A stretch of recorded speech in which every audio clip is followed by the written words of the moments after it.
Eversolo sent me out their Eversolo Play CD edition. It's a all-in-one unit that provides you with DAC, streaming, a CD player built inside of it, and amplification. And it retails, this particular version retails for $7.99. Now, if you get the regular non-CD player version, you get that for $6.99. This review is going to lean more into the Eversolo, but it is also going to consist of some pretty heavy comparison between it and the WiiM Amp Ultra. And it takes a lot to remember some of these things. And the reason I'm going to do that is because simply that's what people want to see. You know, I can make an Eversolo review on its own, solo, and then I could come back and make a comparison, but why waste your time? Let's just try to knock them out together at the same time. Let's talk about some of the specs and get that out of the way first. Now I'm going to hit the highlights, at least the highlights to me. If you want to see the full list of specs, check out their website. This thing is packed full of stuff. Let's talk about some of the built-in streaming. You have Tidal, Qobuz, Amazon Music, and you also have the ability to access an Apple Music app. Now, I listen to Apple Music a lot, and for me, that would be a real big selling feature. However, I also use my Apple TV and stream music through that, running HDMI into this box, and that's fine with me. So I don't necessarily need Apple Music built in, but I know some of you will find that very important because a lot of complaints about the WiiM products is that they don't have Apple AirPlay built into them. And this is a big selling feature, I know, for Eversolo. On the back, we have a trigger input. We have HDMI ARC, optical input, coax input, line in for regular RCA, phono input. So this does have a phono preamp, subwoofer output. You also have USB audio output and coax audio output. The other thing that I really like about this is that it has an app. Just like the WiiM, you can control all sorts of things through the app, but you also have equalization built into the app. That's a huge feature. I love that we have the ability to use equalization from our seats. Something else that I really like about this, and I almost forgot to mention it, the display options that this has. I mean, it can show album art, it can show all sorts of stuff. I really like let's just call it like a screensaver, you know? It has all sorts of options for VU meters. Dude, I just think that's badass. Like, I mean, I know that it's silly to get super excited about VU meters, but there's so many options for this thing, and they all look super duper cool. That combined with the build quality, those two alone would almost be enough to make me buy this. Just those two things alone. But then it has a lot of other great features, so let's just keep going. The other thing that this has is room correction. Now, one question that I expect that I'll be asked is, how does the room correction of the Eversolo compare to the WiiM? In my personal experience, I actually do prefer the Eversolo performance in regard to the room correction. Why? I don't know. I don't know what algorithms they're using, but just in my experience, I actually preferred the results of the Eversolo. Now, on the con side of things, the Eversolo does not come with a remote, so you have to use your phone or you have to use that touchscreen, and that may be an issue for some of you guys. For me, it was kind of frustrating at first to go and set it up. You know, I have to go walk over to it, and I want to use HDMI. Now, you can use your app for that, but I kind of just like the actual controller, even though I might not even use it. I know it's stupid to say, but, you know, it's the truth. You can, however, buy a controller for this on Amazon. Now, speaking of the on-screen controls, I'm going to try to show you my own video. It's going to be bad, I'm sure, but the on-screen controls, the actual screen itself, just exudes high quality. It looks so nice, and I like the extra size of this screen compared to the smaller screen size of the WiiM. The other thing that I really like about this is the overall build quality.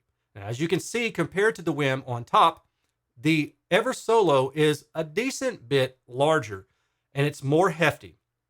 Now, the WiiM has more power. I think at 200 watts at 4 ohm is what it's rated for, but we're going to get into that in a little bit. And related to the screen, just the overall build quality of the Eversolo it's very, very good. In my opinion, it far exceeds the build quality of the WiiM.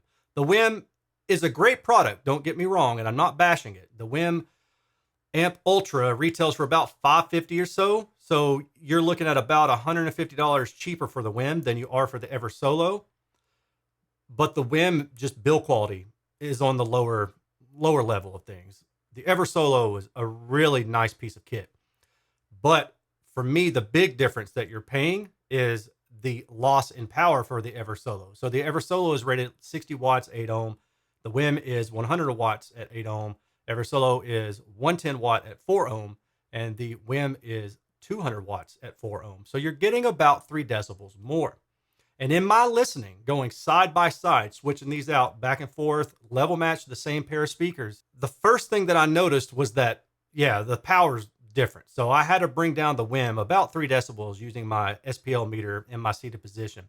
And then once I did that, I got to be honest, I didn't really hear any issues with the MoFi Source Point 10. But when I switched over to the Bacart E50, I thought I noticed a little bit something extra. So I did my typical ABX blind testing, and I would say about like 60% of the time, I guessed that I was listening to a different amplifier. That's not enough to give me any sort of confidence. But as you can see here, the Eversolo does have a higher output impedance. It has load variation depending on the speaker that you connect to it. Now, that could be why I heard a difference between it and the WiiM. But you really would have to be listening to music that has higher frequency content, and it's like half a decibel. So did I actually hear that? I mean, I wouldn't bet, I don't know. I wouldn't bet these Sony headphones on it. They're like $100. So I wouldn't bet $100 on it. I'll just put it that way. Let's look at some data that I captured real fast. So first of all, we're going to start off with the output impedance of the Eversolo Play. You can see that on the low end, it's really low, but on the top end, above about 2K, it starts to ramp up. And then when you get to 10K, it shoots up pretty high. Now, this higher impedance and the higher frequency can result in load deviation, meaning that the frequency response of this unit itself can change depending on the speaker load that you present to it. And then that's what I tested. So I tested with 8 ohm and 4 ohm, just straight bank resistors. Those are in the blue, red, green, and purple. So basically these lines that are somewhat flat. However, this window, note, is about 3 dB wide, okay? So I'm zooming in on problems, but for electronics, that's kind of what you need to do because they should be so low that you have to zoom in really high level to see them.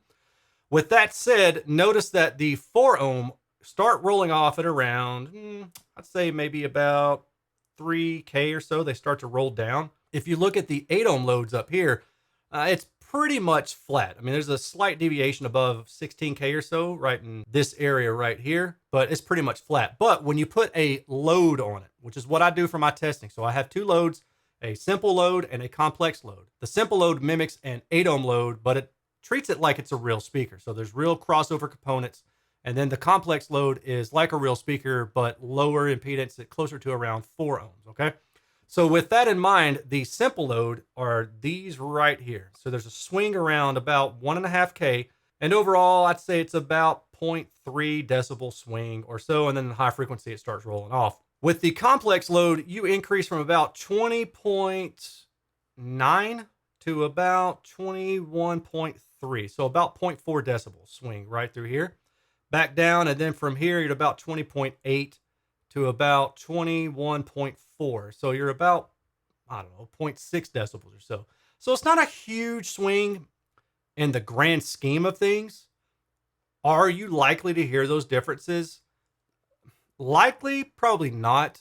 But for its price, and looking right at the competition of the WiiM sitting right next to it, which is non-load variant, I feel like we should get an amplifier that does not vary response with the load. And just as a reference, this NAD C3050, which is a lot more expensive, it's like twice the price of this thing, with the real Bacart speaker. This is the Bacart measured on the Eversolo. There's about a half a decibel swing. You know, I'm just being real. Like, some people might be able to hear that, especially if you played a test tone. Okay, if you played a test tone or you played just straight pink noise, I would not be surprised if you heard the difference. But with music, it's going to be a lot harder to notice those kind of differences. Let's talk about power. It's spec'd at 60 watts and 110 watts for 8 ohm and for 4 ohm respectively. My actual measurement showed that the 8 ohm is about 69 watts. So, hey, checks out there. And that 4 ohm is about 137 watts. So it actually surpasses surpasses the specification. So that's a good thing. So you're getting a little bit more power than what you thought you were going to get. My final takeaway for the Eversolo is incredible build quality. I mean, it just like, I think the build quality on this thing is fantastic. For the price that you pay, I don't think there's anything better, at least in build quality. You've got a lot of apps, you've got a lot of inputs and outputs. It has a phono stage, it has AirPlay, two things that the WiiM does not have. It has roughly half the power of the WiiM spec, but when I measure it, it actually performs better than spec. So it's maybe like a decibel and a half, 2 decibels lower in overall power. Is that going to matter to you?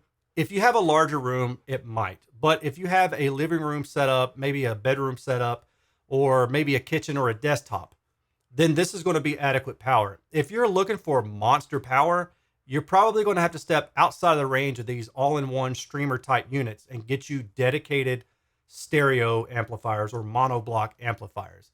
But for the compact size of these things, I think the power makes sense. Again, the screen on this looks fantastic. I wish it came with a remote, and I do like the room correction. I like the EQ capabilities of this thing. And overall, I'm really happy with it. I just wish, technically speaking, that it was not load dependent, whether or not you can hear it. And I know some people, I can already hear you. Well, if you can't hear it, then who cares? I'm just saying, when a product that's $150 less has the ability to not be load dependent, I'm looking at this one as a premium unit thinking, you know. Also, I would like if they'd throw in the remote for 15 bucks. I mean, I hate that we had to buy it separately. And if you don't use it, maybe you can view it as, hey, it's saving me money, and that's fine. But I just like if they had the remote there.